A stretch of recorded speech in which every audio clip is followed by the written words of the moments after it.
पिछले video lecture में हम क्वेश्चन नंबर 4 तक कर चुके थे। तो एनसीईआरटी एक्सरसाइज का जो क्वेश्चन नंबर 5 है, अब हम वो करते हैं। जो स्टेटमेंट है क्वेश्चन नंबर 5 की, वो क्या बोल रही है? ए ट्रक स्टार्ट्स फ्रॉम रेस्ट, यानी कि एक ट्रक रेस्ट से स्टार्ट लेता है। तो आप समझ गए होंगे कि अगर वो रेस्ट पे था तो उसकी इनिशियल स्पीड कितनी लेंगे हम? 0 मीटर पर सेकेंड। और उसके बाद वो क्या करता है? ट्रक रोल्स डाउन अ हिल, एक पहाड़ी से वो नीचे की तरफ उतरता है विद ए कांस्टेंट एक्सेलरेशन, और कह रहा है it travels a distance of 400 metre in 20 seconds. और नीचे उतरते वक्त वो ट्रक 400 मीटर का डिस्टेंस 20 सेकंड में ट्रेवल करता है। तो डिस्टेंस को आप जानते हैं हम एस से डिनोट करते हैं, तो एस मैंने यहां लिख दिया 400, और टाइम उस ट्रक को जो लगा वो लगा 20 सेकेंड्स, तो टी मैंने लिख दिया 20 सेकेंड्स। अब बोल रहा है फाइंड इट्स एक्सेलरेशन। एक तो आपने इसकी एक्सेलरेशन बतानी है ट्रक की, दूसरा find the force acting on it if its mass is 7 tonnes, और 1 टन में 1000 किलोग्राम होते हैं। आप सबसे पहले इस ट्रक की एक्सेलरेशन निकालिए। देखिए, एक्सेलरेशन हमें पता है, हम ए से डिनोट करते हैं। तो हमारे पास चीजें क्या क्या हैं और हमें निकालना क्या है, इसके ऊपर डिपेंड करते हुए मैंने एक ये फॉर्मूला यूज कर लिया जो कि हमने पहले पढ़ा था। S is equal to u t plus half a t square. इसमें आप जानते हैं S का मतलब होता है डिस्टेंस या डिस्प्लेसमेंट, स्ट्रेट लाइन में दोनों बराबर होते हैं। U का मतलब होता है इनिशियल स्पीड, T का मतलब होता है टाइम, A का मतलब है एक्सेलरेशन। तो आप ये देखिए, ये फॉर्मूला हमने इसलिए यूज किया क्योंकि हमारे पास इनिशियल वेलोसिटी भी है ट्रक की, टाइम भी है, और हमें यह भी पता है कि उसने कितना डिस्टेंस ट्रेवल किया है। आप यहां देखिए एस, टी और यू की वैल्यू जब आप यहां पुट करेंगे तो ए यहां पर अननोन है, वो ए आपके पास आ जाएगा 2 मीटर पर सेकेंड स्क्वेयर। क्योंकि आप देखिए u अगर 0 है तो 0 इंटू टी 0 हो जाएगा, हाफ की जगह हाफ, a की जगह a, और टाइम का स्क्वायर है तो टाइम 20 है तो 20 का स्क्वायर आपका 400 हो जाएगा। तो जब आप सॉल्व करेंगे तो एक्सेलरेशन आपकी आएगी 2 मीटर पर सेकेंड स्क्वायर। ये यहां पर पहला आंसर निकल गया, फाइंड इट्स एक्सेलरेशन। दूसरे में बोल रहा है find the force acting on the truck. देखिए, हमें न्यूटन के सेकंड लॉ की जो मैथमेटिकल फॉर्मेशन है उससे पता है कि फोर्स का फॉर्मूला होता है मास इनटू एक्सेलरेशन। अब मास किसका? ऑफ कोर्स ट्रक का। तो ट्रक का मास कितना है? 7 टन, लेकिन हमें मास लिखना है किलोग्राम में क्योंकि एसआई यूनिट किलोग्राम है। तो 1 टन में अगर 1000 किलोग्राम होते हैं तो 7 टन में कितने होंगे? 7000 किलोग्राम होंगे। तो m की जगह आ गया 7000, और एक्सेलरेशन हमने ट्रक की निकाली है 2, तो a की जगह आ गया 2। तो F is equal to ma का यूज करके आप देखिए फोर्स कितना आ गया? 14000 न्यूटन। तो अब चलते हैं क्वेश्चन नंबर 6 की तरफ, जिसमें यह कहा गया है कि एक स्टोन है जिसका मास है 1 kg, और उसे फेंका गया है एक इनिशियल वेलोसिटी के साथ, और वो इनिशियल वेलोसिटी है 20 मीटर पर सेकेंड। और उस पत्थर को, उस स्टोन को फेंका कहाँ गया है? Across the frozen surface of A lake, यानी कि मान लीजिए एक झील है जिसका पानी सर्दियों के टाइम में जैसे जम जाता है, आपको पता है। तो झील के ऊपर उस पत्थर को फेंका गया है जमे हुए सरफेस पर, और वो पत्थर कुछ देर के बाद रेस्ट में आ जाता है। आप समझ गए होंगे, फ्रिक्शन की वजह से। After travelling a distance of 50 metre, what is the force of friction between the stone and the ice. देखिए, आप यहां पर ध्यान से देखिए, मान लीजिए ये आपकी जमी हुई बर्फ है जो कि उस झील के ऊपर है, यानी कि पानी जम गया है, और आपने 1 kg का स्टोन मान लीजिए इस तरफ फेंक दिया, और 20 मीटर पर सेकेंड उसकी इनिशियल स्पीड है। तो हुआ क्या? वो स्टोन चलता रहा चलता रहा चलता रहा, तो जिस तरफ उसकी मोशन है उससे अपोजिट डायरेक्शन में उस पर क्या लगा?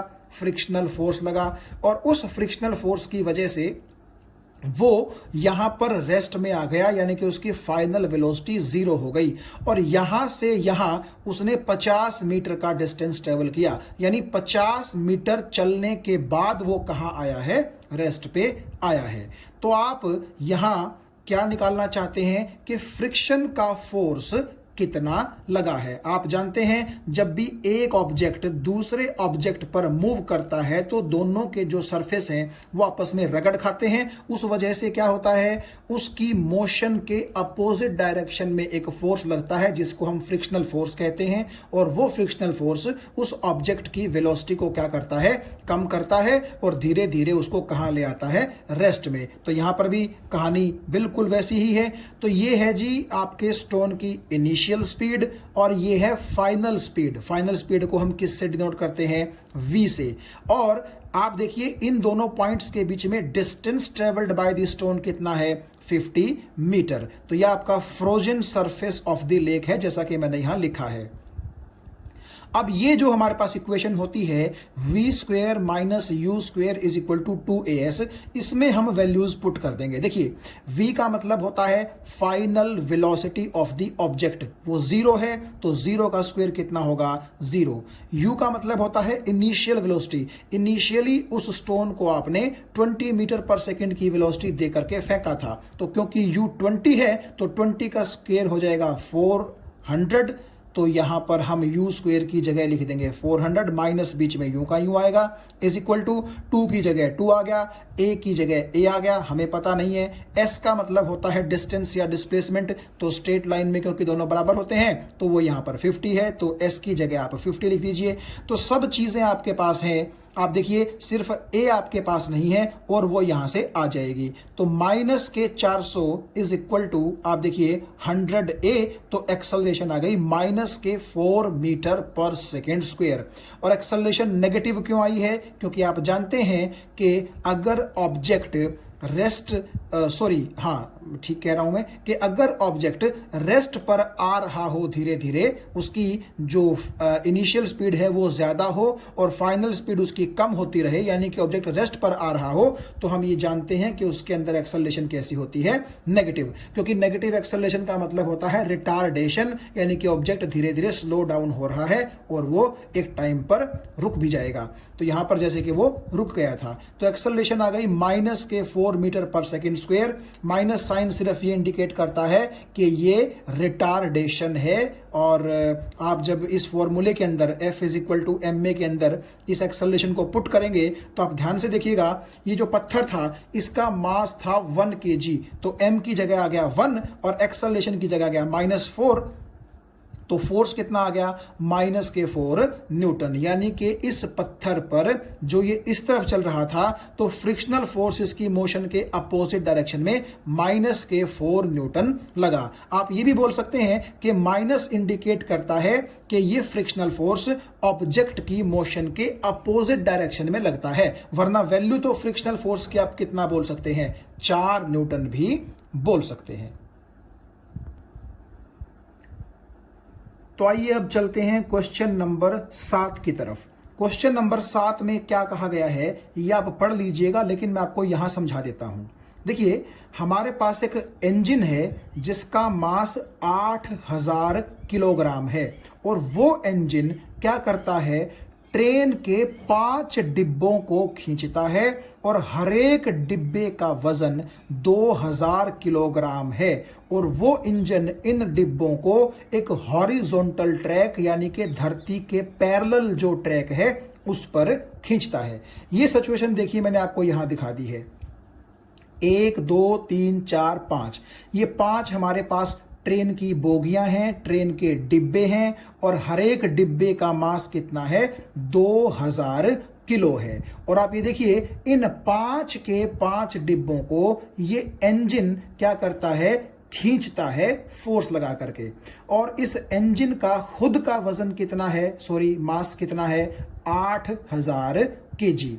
तो आपसे पूछा यह गया है कि आप ये बताइए कि अगर इंजन एग्जर्ट करता है फोर्स कितना, 40,000 न्यूटन, यानी कि जो इंजन है वो पूरी की पूरी ट्रेन को खींचने के लिए क्या करता है, 40,000 न्यूटन का फोर्स अप्लाई करता है and the track offers a frictional force of 5,000 Newton. और आप देखिएगा जब ये ट्रेन चलेगी ट्रैक पर तो जिस तरफ ट्रेन चलेगी उसकी मोशन के अपोजिट डायरेक्शन में क्या लगेगा, एक फ्रिक्शनल फोर्स। क्यों? क्योंकि जो ट्रेन के पहिए होते हैं वो आप देखिए ट्रैक के साथ रगड़ खाते हुए चलते हैं और जहां पर भी दो चीजें आपस में रगड़ खाती हैं वहां पर कौन पैदा हो जाता है, फ्रिक्शनल फोर्स। तो मैंने क्या दिखाया है कि जो इंजन फोर्स लगाता है, मान लीजिए वो इस तरफ लगाता है लेफ्ट साइड में, कितना, 40,000 न्यूटन, लेकिन फ्रिक्शनल फोर्स तो आपको पता है कहां लगेगा, मोशन के अपोजिट डायरेक्शन में यानी कि राइट साइड में। और कितना लगा है फ्रिक्शनल फोर्स, 5,000 न्यूटन। तो आपसे यह पूछा गया है कि आप कैलकुलेट कीजिए नेट एक्सेलरेटिंग फोर्स कितना है। आप समझ गए होंगे। देखिए आप कुल मिलाकर के यूं सोचिए कि ये जो इंजन है ये पूरी की पूरी ट्रेन को इस तरफ खींच रहा था, कितना फोर्स लगा करके, 40,000 न्यूटन। लेकिन आप खुद सोचिए इस 40,000 न्यूटन जो फोर्स लगाया है इंजन ने, क्या वो पूरी की पूरी ट्रेन पर 40,000 ही लगा है? नहीं। आप ये देख सकते हैं फ्रिक्शनल फोर्स क्योंकि इस फोर्स के अपोजिट है तो नेचुरली फ्रिक्शनल फोर्स आपको इसमें से क्या करना पड़ेगा, माइनस करना पड़ेगा। देखिए जब भी दो फोर्स अपोजिट डायरेक्शन में होते हैं तो टोटल कितना फोर्स लगा है ये देखने के लिए हम क्या करते हैं, उन दोनों फोर्सेस को सब्ट्रैक्ट करते हैं। मान लीजिए आपके पास एक ऑब्जेक्ट है और उस पर लेफ्ट की तरफ भी 10 न्यूटन और राइट की तरफ भी अगर 10 न्यूटन फोर्स लग जाए तो आपको पता है कि वो कहीं नहीं चलेगा क्योंकि इक्वल और अपोजिट फोर्स उस पर लग रहे हैं। तो हम ये बोलेंगे कि उस ऑब्जेक्ट पर 10 इस तरफ और 10 इस तरफ लगा तो दोनों का नेट इफेक्ट 0 हो गया, इसीलिए वो ऑब्जेक्ट नहीं चला। और दोनों 10 का इफेक्ट 0 हुआ, इसका मतलब 10 में से 10 सब्ट्रैक्ट ही तो हुआ। तो जब भी दो फोर्सेस अपोजिट होते हैं तो आप ये मान लीजिए कि हमें नेट फोर्स निकालने के लिए क्या करना पड़ेगा, दोनों को घटाना पड़ेगा। तो आप ये सोचिएगा कि इस पूरे के पूरे ट्रेन वाले सिस्टम पर 40,000 न्यूटन फोर्स तो लग रहा है लेफ्ट में, लेकिन फ्रिक्शन की वजह से 5,000 न्यूटन कहां लग रहा है, राइट साइड में। अगर ये फ्रिक्शन इसी साइड में होता लेफ्ट में फिर तो आप ये बोलते कि दोनों जुड़ेंगे, लेकिन क्योंकि दोनों अपोजिट हैं तो अब घटेंगे। तो 40,000 में से जब आप 5,000 घटा देंगे तो हमारे पास नेट कितना बचेगा, 35,000 यानी कि 35,000 न्यूटन। तो पहले पार्ट का आंसर क्या हुआ कि जो नेट एक्सेलरेटिंग फोर्स है वो कितना होगा, 35,000 न्यूटन होगा। और मान लीजिए अगर आपसे ये कहा जाए कि फ्रिक्शनल फोर्स लग ही नहीं रहा तो आपका ये 40 का 40,000 न्यूटन फोर्स इस ट्रेन को क्या करेगा, लेफ्ट साइड की तरफ एक्सेलरेट कर देगा। तो अगर फ्रिक्शन नहीं है तो उस केस में 40,000 न्यूटन ही आपका क्या रहेगा, नेट एक्सेलरेटिंग फोर्स। क्यों? क्योंकि और कोई फोर्स उसको अपोज कर ही नहीं रहा। मान लीजिए कि फ्रिक्शन नहीं है लेकिन यहां पर तो फ्रिक्शन दे रखा है, इसलिए आप ये कहेंगे कि पूरी की पूरी ट्रेन पर इस तरफ 40 और पीछे की तरफ फ्रिक्शन की वजह से 5,000। तो इसका मतलब है कि नेट फोर्स जो आपका लेफ्ट साइड पे ही रहेगा वो रहेगा 40,000 माइनस 5,000 यानी कि 35,000 न्यूटन। अब इसमें एक चीज और पूछी गई है कि एक्सेलरेशन ट्रेन की कितनी है।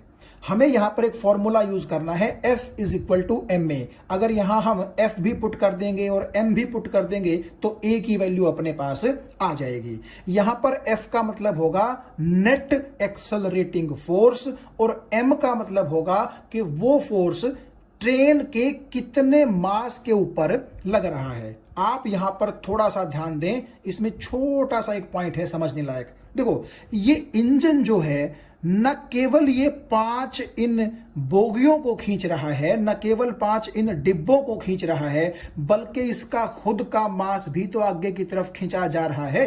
तो आप ऐसा नहीं कह सकते कि जो ये नेट एक्सेलरेटिंग फोर्स है 35,000 न्यूटन, इसकी वजह से पूरी की पूरी ट्रेन ही लेफ्ट साइड की तरफ क्या हो रही है, एक्सेलरेट हो रही है। और आप देखिए पूरी की पूरी ट्रेन का जो मास है वो कितना है, 2000 2000 2000 2000 2000। तो ये जो सभी डिब्बे हैं इनका हो गया 10,000 और इंजन का कितना है 8,000। तो पूरी की पूरी ट्रेन का टोटल कितना हो गया, 18,000 मास किलोग्राम के अंदर हो गया। तो आप ऐसा बोल सकते हैं कि ये 35,000 न्यूटन फोर्स बेसिकली आपकी पूरी ट्रेन यानी कि 18,000 किलोग्राम मास को क्या कर रहा है, खींचने की कोशिश कर रहा है। कई बार बच्चे गलती ये कर देते हैं कि उनको लगता है कि ये फोर्स सिर्फ डिब्बों पर लग रहा है।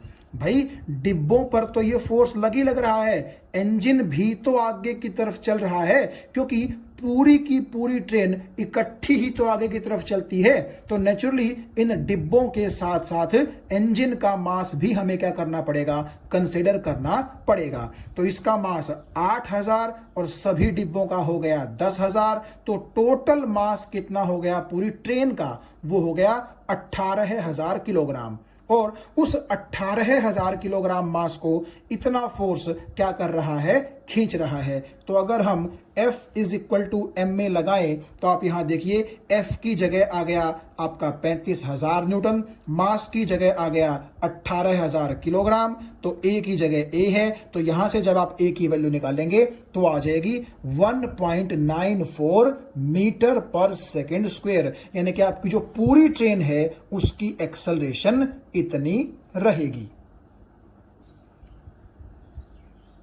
क्वेश्चन नंबर 8 में बोला गया है कि एक ऑटोमोबाइल व्हीकल है, यानी कि कोई व्हीकल है जिसका मास 1500 किलोग्राम है और आपसे पूछा जा रहा है what must be the force between the vehicle and the road of the if the vehicle is to be stopped with a negative acceleration of 1.7 metre पर सेकेंड स्क्वायर। देखिए इस स्टेटमेंट का मतलब यह है कि रोड के ऊपर 1500 किलो का एक व्हीकल चल रहा है और हम ये चाहते हैं कि वो व्हीकल रुक जाए। तो आपसे पूछा गया है कि व्हीकल और रोड के बीच में कितना फोर्स लगना चाहिए। देखिए व्हीकल के जो टायर हैं और जो रोड है उनके बीच में तो फ्रिक्शनल फोर्स ही लगेगा ना।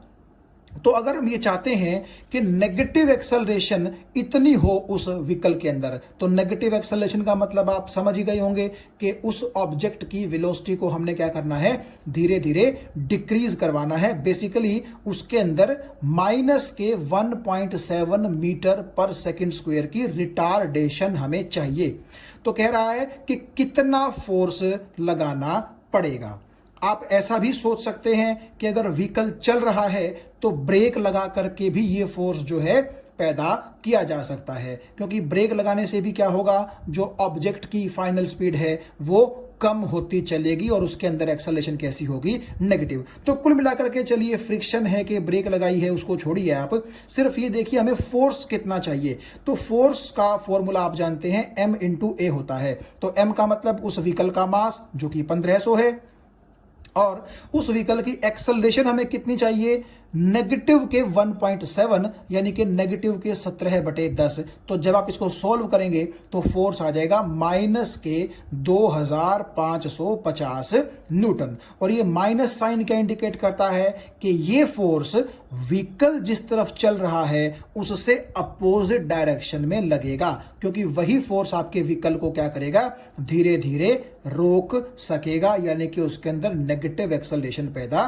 कर सकेगा। तो इसमें सिंपली आपने मास और एक्सेलरेशन की जो प्रोडक्ट थी वो कर दी। और अगर आप यहां नेगेटिव साइन ना भी लगाना चाहें तो आप सीधा ये लिख दीजिएगा कि इतने न्यूटन का अपोजिंग फोर्स हमें व्हीकल की डायरेक्शन के अपोजिट डायरेक्शन में लगाना पड़ेगा। अब क्वेश्चन 9वां है, कह रहा है कि जो मोमेंटम है किसी ऑब्जेक्ट का जिसका मास m है और जिसकी वेलोसिटी v है, उसका फॉर्मूला क्या होगा। हमें पता है मोमेंटम का फॉर्मूला होता है m इंटू वी। तो डी आंसर क्वेश्चन नंबर 9 का आ जाएगा। तो अब हम चलते हैं क्वेश्चन नंबर 10 की तरफ। और क्वेश्चन नंबर 10 में आप अगर ध्यान से इस स्टेटमेंट को पढ़ने की कोशिश करें तो क्या लिखा गया है। क्वेश्चन नंबर 10 में कहा गया है using a horizontal force of 200 Newton we intend to move a wooden cabinet across a floor at a constant velocity. मतलब मान लीजिए ये एक फर्श है और इस फर्श पर ये कोई लकड़ी का वुडन ऑब्जेक्ट रखा हुआ है और इस वुडन ऑब्जेक्ट पर धरती के पैरेलल एक 200 न्यूटन का फोर्स लगाया गया है और हम चाहते हैं कि इस ऑब्जेक्ट की फोर्स लगाने के बाद जो वेलोसिटी है वो कांस्टेंट हो।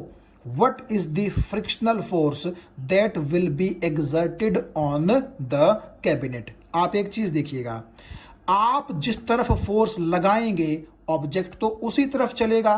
तो जो फ्रिक्शनल फोर्स होता है वो कहां लगता है? ऑब्जेक्ट की मोशन के अपोजिट डायरेक्शन में लगता है। तो मान लीजिए इस वुडन ब्लॉक पर आपने 200 न्यूटन फोर्स लगाया और 200 न्यूटन ही इस पर क्या लग गया? Frictional force. एक मिनट आप इसको समझ लीजिए कैसा हुआ।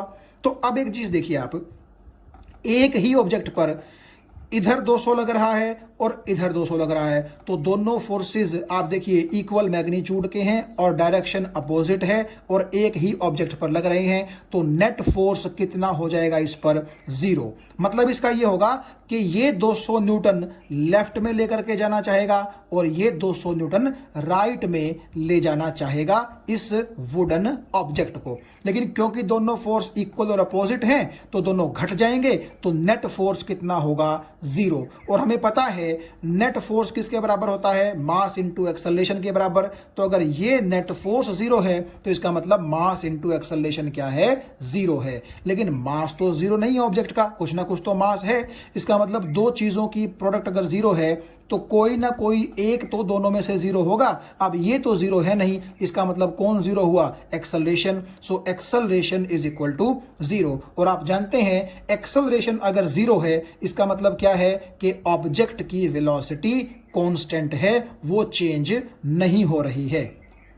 तो इसका मतलब है कि फ्रिक्शनल फोर्स, इसने पूछा था ना what is the frictional force that will be exerted on the cabinet, तो इसका मतलब है कि फ्रिक्शनल फोर्स भी कितना होगा? माइनस के 200 न्यूटन होगा। हालांकि आप चाहें तो ये माइनस ना लगाएं क्योंकि हमें पता है कि फ्रिक्शनल फोर्स लगता ही ऑब्जेक्ट की मोशन के कहां है?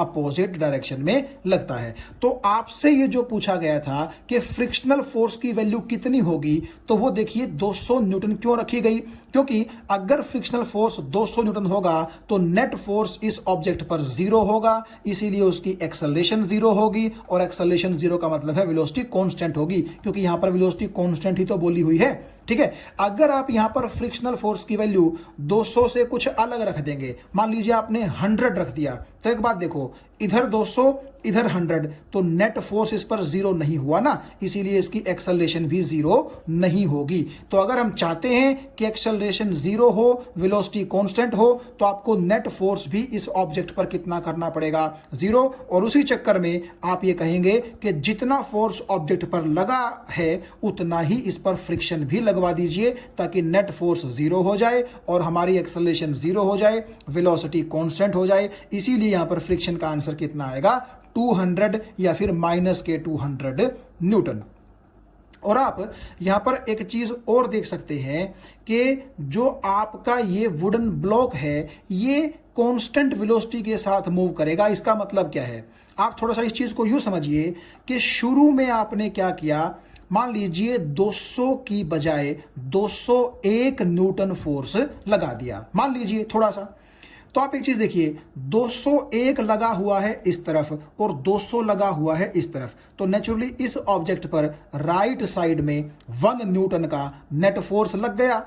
और जैसे ही ऑब्जेक्ट उस 1 न्यूटन की वजह से राइट साइड में मूव करना शुरू करे, तो आप इस फोर्स को 200 न्यूटन कर दीजिए, यानी कि 201 से घटा करके वापस 200 कर दीजिए। तो ये भी 200, ये भी 200, अब नेट फोर्स 0 हो गया। लेकिन क्योंकि ऑब्जेक्ट ने इस तरफ चलना शुरू कर दिया था, तो जिस भी वेलोसिटी से उसने चलना शुरू किया था वो उसी वेलोसिटी से चलता रहेगा, क्योंकि अब उसके ऊपर नेट फोर्स कितना हो चुका है? 0। तो आप अपने समझने के लिए ऐसा बोल सकते हैं कि जब भी किसी ऑब्जेक्ट को आपको कांस्टेंट वेलोसिटी के साथ मूव करवाना हो तो शुरू में तो आपको क्या करना पड़ेगा, कुछ ना कुछ नेट फोर्स रखना पड़ेगा ताकि एक बार ऑब्जेक्ट चलना शुरू कर दे। मान लीजिए जैसे कि यहां पर मैंने बोला था 201 न्यूटन, तो आपका 201 और 200 तो नेट फोर्स इधर बच गया था 1 न्यूटन।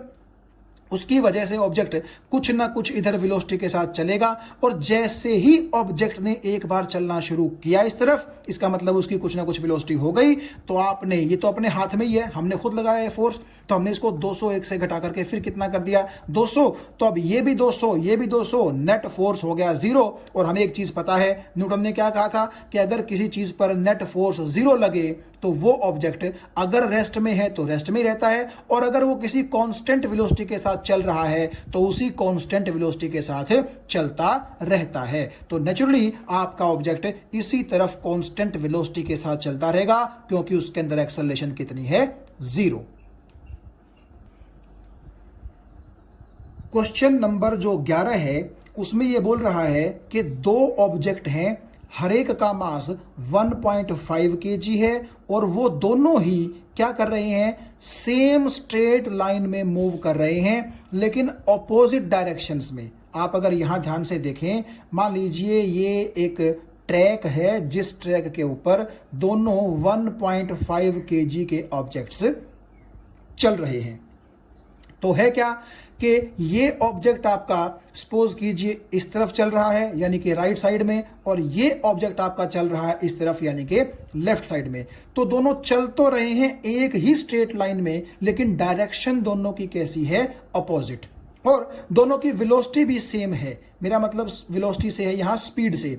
इसकी भी जो स्पीड है वो 2.5 मीटर पर सेकंड है और इसकी भी स्पीड 2.5 मीटर पर सेकंड है। लेकिन आप जानते हैं स्पीड भले ही सेम है, जो ये बताती है कि ये ऑब्जेक्ट भी 1 सेकंड में 2.5 मीटर और ये ऑब्जेक्ट भी 1 सेकंड में 2.5 मीटर चलता है, लेकिन दोनों की डायरेक्शन अगर अपोजिट है तो इसीलिए वेलोसिटीज क्या होंगी, दोनों की अलग अलग होंगी। क्योंकि इसकी वेलोसिटी के साथ अगर आप नेगेटिव साइन लगा देंगे तो इसकी वेलोसिटी के साथ आपको क्या करना पड़ेगा, पॉजिटिव साइन लगाना पड़ेगा। ये पॉजिटिव नेगेटिव आप जानते हैं किसको रिप्रेजेंट करते हैं, डायरेक्शन को, क्योंकि वेलोसिटी जो होती है वो एक वेक्टर क्वांटिटी है और उसकी डायरेक्शन जरूरी है। देखिए आप जानते हैं राइट साइड में कौन होता है, प्लस एक्स एक्सिस, इसीलिए जो ऑब्जेक्ट राइट साइड में जा रहा है उसकी वेलोसिटी मैंने प्लस मान ली। तो इसका क्या मतलब होगा कि ऑब्जेक्ट इस स्पीड के साथ भाग रहा है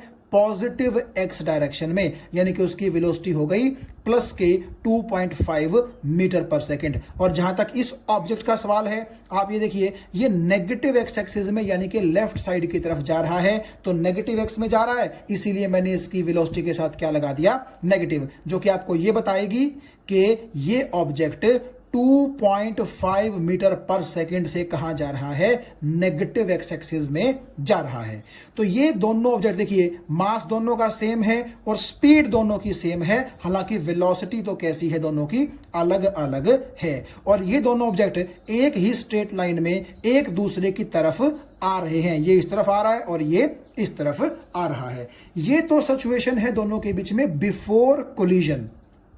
तो आपने यहां देखा are moving in the same straight line but in opposite directions, the velocity of each object is इतना बिफोर कोलिजन। ठीक है, तो ये है सिचुएशन बिफोर कोलिजन की। उसके बाद क्या है, दोनों एक तरफ आ रहे हैं तो इसका मतलब दोनों के बीच में कोलिजन होगा, टक्कर होगी। जैसे कि आप ये मान लीजिए कि आप ऐसा सोच सकते हैं कि जिस तरह से दो कारें बिल्कुल एक दूसरे की तरफ यूं आ रही हों तो उनके बीच में टक्कर होगी और टक्कर होते ही दोनों कारें एक दूसरे के अंदर कुछ यूं समा जाएंगी, बिल्कुल एक दूसरे के अंदर यूं सिकुड़ जाएंगी दोनों कारें। तो कुछ ऐसा ही इन दोनों के साथ भी हुआ। मान लीजिए सेम मास की कारें हैं और सेम स्पीड से एक दूसरे की तरफ आ रही हैं, तो होता क्या है, आप इमेजिन कीजिए कि दो कारें एक दूसरे की तरफ आ रही हैं, तो जैसे ही टक्कर होगी तो होगा ये एक दूसरे के अंदर घुस जाएंगी दोनों कारें। मान लीजिए उनमें आदमी नहीं है वरना खामखा और ज्यादा नुकसान हो सकता है। हमें तो सिर्फ सिचुएशन समझनी है। तो जब दोनों कारें इतनी तेजी से एक दूसरे की तरफ आएंगी तो आप समझ सकते हैं दोनों कारें एक दूसरे के अंदर समा जाएंगी, एक दूसरे के अंदर घुस जाएंगी और कुछ ऐसा लगेगा कि जैसे दोनों कारें एक दूसरे के अंदर घुस के एक ही कार बन जाएं। ऐसा कुछ हमें फीलिंग आ सकती है।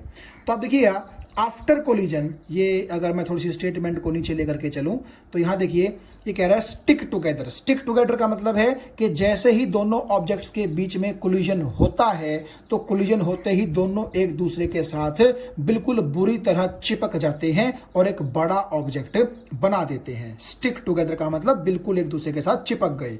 अब पूछ रहा है what will be the velocity of the combined object after collision, यानी कि ये जो आप देख पा रहे हैं एक कंबाइंड ऑब्जेक्ट बन गया है। इस कंबाइंड ऑब्जेक्ट की आफ्टर कोलिजन वेलोसिटी कितनी होगी वो हमने बतानी है। तो मैंने मान लिया कि v जो है वो है वेलोसिटी या speed of the combined object after collision.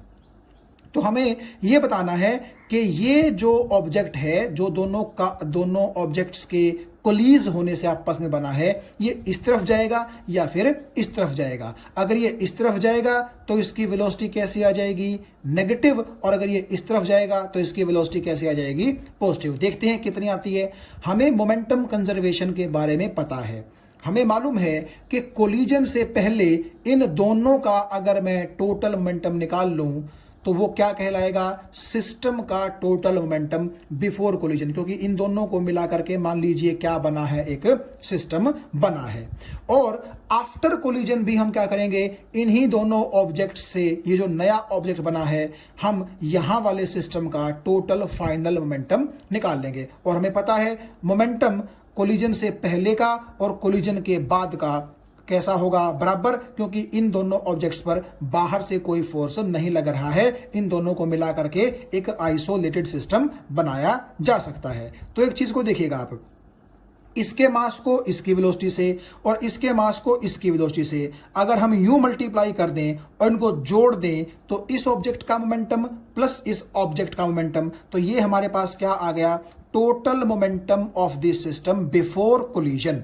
और आप एक चीज ध्यान से देखिएगा, आफ्टर कोलिजन क्या हुआ, ये दोनों मासेस जुड़ करके एक ही मास बन गए। तो मास तो हो गया 3, और मान लीजिए हमने कहा कि ये 3 किलो का मास, हमें नहीं पता कि इस साइड चलेगा कि इस साइड चलेगा, लेकिन मान लीजिए उसकी स्पीड कितनी है, v। तो मास 3 है, स्पीड v है, तो 3v आपका क्या हो जाएगा, मोमेंटम आफ्टर कोलिजन। और क्योंकि दोनों बराबर होंगे तो आप जब इनको बराबर पुट करेंगे तो देखिएगा इस चीज का प्रोडक्ट और इस चीज का प्रोडक्ट बराबर है, लेकिन नेगेटिव की वजह से ये प्लस क्या बन जाएगा, माइनस, तो ये कैंसिल हो जाएंगे। तो 0 इज इक्वल टू 3v, यानी कि v कितना आ जाएगा, 0। इसका मतलब है कि दोनों ऑब्जेक्ट आपस में बिल्कुल कोलीज हो जाएंगे, एक दूसरे के अंदर समा जाएंगे, और आफ्टर कोलिजन उन दोनों का जो ये कंबाइंड ऑब्जेक्ट है ये कहीं भी मूव नहीं करेगा, यानी कि इस कंबाइंड ऑब्जेक्ट की वेलोसिटी कितनी होगी, 0। और ये आप इमेजिन भी कर सकते हैं। देखिए इमेजिन कीजिए कि बिल्कुल सेम मॉडल, सेम कंपनी की सेम कारें सेम स्पीड से अपोजिट डायरेक्शन से आ रही हैं, और अगर वो आपस में उनकी टक्कर हो जाए तो आप खुद सोचिएगा, टक्कर होने के बाद जो वो दोनों कारें एक दूसरे के अंदर समा जाएंगी, ठीक है, दोनों कारों को मिलाकर के आप एक नया ऑब्जेक्ट मान सकते हैं। तो क्या उन दोनों के टक्कर होने के बाद वो जो कारों का मलबा बचेगा क्या वो किसी तरफ मूव करेगा? जी नहीं, दोनों कारें टक्कर होते ही कहां आ जाएंगी, एक दूसरे के अंदर समा करके रेस्ट पे आ जाएंगी। ना तो वो आपके लेफ्ट साइड की तरफ मूव करेंगी और ना ही वो राइट साइड की तरफ मूव करेंगी। तो हमारी कॉमन सेंस भी यही बोलती थी कि कोलिजन के बाद क्योंकि वो कारें कहीं मूव नहीं करेंगी तो उनकी वेलोसिटीज कंबाइंड कितनी आनी चाहिए थी, 0। तो मोमेंटम कंजर्वेशन से भी वो फाइनल वेलोसिटी कितनी आई, 0 आ गई। तो इसका मतलब यह है कि यहां पर मोमेंटम कंजर्वेशन लगा करके हमने दोनों ऑब्जेक्ट्स जो आपस में कोलीज कर गए थे उसके सिस्टम की फाइनल वेलोसिटी निकाल ली, जो कि आई 0, यानी कि both objects after collision will not move anywhere. Question number 12 में आप देखिए ये कह रहा है कि थर्ड लॉ जो है मोशन का, वो ये कहता है कि अगर हम किसी ऑब्जेक्ट पर फोर्स लगाते हैं तो वो ऑब्जेक्ट भी हम पर क्या करता है, इक्वल और ऑपोजिट फोर्स लगाता है। इसी लॉ के ऊपर बेस्ड एक स्टूडेंट है, उसने एक स्टेटमेंट दी। अब वो स्टेटमेंट क्या दी, ध्यान से देखिए। ये आप समझ के चलिए कि रास्ते पर एक ट्रक जो है वो खड़ा हुआ था। ट्रक काफ़ी हैवी होता है, आप जानते हैं। उस स्टूडेंट ने क्या किया, ट्रक पर फोर्स लगाया। तो नेचुरली अगर स्टूडेंट ट्रक पर इस तरफ फोर्स लगाएगा तो ट्रक भी स्टूडेंट पर अपोजिट डायरेक्शन में इक्वल फोर्स लगाएगा। तो आप जानते हैं कि ट्रक को हम चला तो सकते नहीं है। तो उस स्टूडेंट से किसी ने पूछा कि ये ट्रक क्यों नहीं चला। तो उस स्टूडेंट का जवाब था कि जी मैंने फोर्स लगाया ट्रक पर और ट्रक ने फोर्स लगाया मुझ पर, और दोनों फोर्स इक्वल थे और ऑपोजिट थे, इसीलिए वो कैंसल कर गए, इसीलिए ट्रक जो है वो नहीं चला। आपने ये बताना है कि क्या उस स्टूडेंट की जो ये स्टेटमेंट है क्या वो सही है या फिर गलत है। आपने एक तो ये चीज़ बतानी है और दूसरा आपने ये बताना है कि ये ट्रक क्यों नहीं चला। तो इस क्वेश्चन को समझने के लिए हम यहाँ एक ब्लैंक पेज पर आ जाते हैं। देखिए जो मैं बोलने जा रहा हूँ ज़रा उस पर ध्यान दीजिएगा। मान लीजिए ये एक ऑब्जेक्ट है, सिंगल ऑब्जेक्ट है। आपने क्या किया, इस तरफ इस पर फोर्स लगा दिया 10 न्यूटन और आपने इस तरफ भी फोर्स लगा दिया 10 न्यूटन। अब एक चीज़ देखिएगा, ये दोनों फोर्स इक्वल भी हैं और डायरेक्शन में एक दूसरे के अपोजिट भी हैं। तो नेचुरली आप जानते हैं इन दोनों का नेट फोर्स कितना हो जाएगा, 0। यानी कि आप ये कह सकते हैं कि दोनों ने एक दूसरे के इफेक्ट को कैंसिल कर दिया और इसीलिए ये ऑब्जेक्ट ना इस तरफ और ना इस तरफ कहीं मूव नहीं करेगा। तो यहां से हमें एक चीज पता लगती है क्या, कि दो इक्वल और अपोजिट फोर्स आपस में क्या कर जाते हैं, कैंसिल, और उनका नेट इफेक्ट कितना होता है, 0। लेकिन क्या सेम चीज आप ये देखिए ट्रक और उस लड़के वाले एग्जाम्पल पर हम लगा सकते हैं। देखिए लड़के ने ट्रक पर फोर्स लगाया, सपोज कीजिए इस डायरेक्शन में, तो नेचुरली न्यूटन के थर्ड लॉ के अकॉर्डिंग ट्रक भी इस लड़के पर फोर्स लगाएगा अपोजिट डायरेक्शन में। और ये आप जानते हैं कि ये दोनों फोर्स कैसे होंगे, इक्वल और अपोजिट होंगे। तो अगर लड़के ने ट्रक पर मान लीजिए 10 न्यूटन फोर्स लगाया तो ट्रक भी इस लड़के पर पीछे की तरफ कितना फोर्स लगाएगा, 10 न्यूटन का फोर्स लगाएगा। और इन दोनों को ही तो हम क्या बोलते हैं, एक्शन रिएक्शन। लड़के ने जो फोर्स लगाया वो है आपका एक्शन और ट्रक ने लड़के पर वापस जो फोर्स लगाया वो क्या है, रिएक्शन। तो आप एक चीज बताइए, क्या इस एग्जाम्पल की तरह यहां भी हम ये बोल सकते हैं कि ये वाला 10 और ये वाला 10 अपोजिट डायरेक्शन में हैं और मैग्नीट्यूड दोनों के वैल्यू दोनों की बराबर है, इसीलिए ये कैंसिल कर जाएंगे? नहीं, हम ऐसा नहीं बोल सकते। देखिए क्यों नहीं बोल सकते, क्योंकि आप एक चीज ध्यान रखिएगा कि एक्शन का फोर्स और रिएक्शन का फोर्स अलग अलग ऑब्जेक्ट्स पर लगते हैं, एक ही ऑब्जेक्ट पर नहीं लगते। एक बार फिर से सुनिए, देखिए लड़के ने फोर्स लगाया किस पर, ट्रक पर, तो ये 10 न्यूटन फोर्स किस पर लगा है, ये सिर्फ और सिर्फ ट्रक पर लगा है। तो सिमिलरली रिएक्शन में ट्रक ने जो लड़के पर फोर्स लगाया है वो भी 10 न्यूटन, लेकिन किस पर लगा है वो सिर्फ लड़के पर लगा है। तो यानी कि एक्शन वाला फोर्स अगर ट्रक पर लगता है तो रिएक्शन वाला फोर्स किस पर लगता है, लड़के पर। तो दोनों अलग अलग ऑब्जेक्ट है ना, ट्रक एक अलग ऑब्जेक्ट है, लड़का एक अलग ऑब्जेक्ट है। तो इसीलिए मैं बोल रहा था कि एक्शन और रिएक्शन हमेशा अलग अलग डिफरेंट बॉडीज पर लगते हैं। और आप एक चीज बताइए मुझे, अलग अलग बॉडीज पर भले ही इक्वल और अपोजिट फोर्स लगें, वो कैंसिल तो नहीं कर सकते एक दूसरे को। आप इस चीज को जरा यूं समझिए कि यहां पर तो देखो ये दोनों इक्वल और अपोजिट फोर्स किस पर लगे थे, एक ही ऑब्जेक्ट पर लगे थे। यानी कि इसने इस ऑब्जेक्ट को इस तरफ और इसने इस ऑब्जेक्ट को इस तरफ खींचने की कोशिश की। अब क्योंकि दोनों फोर्स एक ही ऑब्जेक्ट पर जद्दोजहद कर रहे थे, इसीलिए इनका नेट इफेक्ट कितना हो गया, 0। लेकिन एक्शन और रिएक्शन तो एक ऑब्जेक्ट पर नहीं लगते।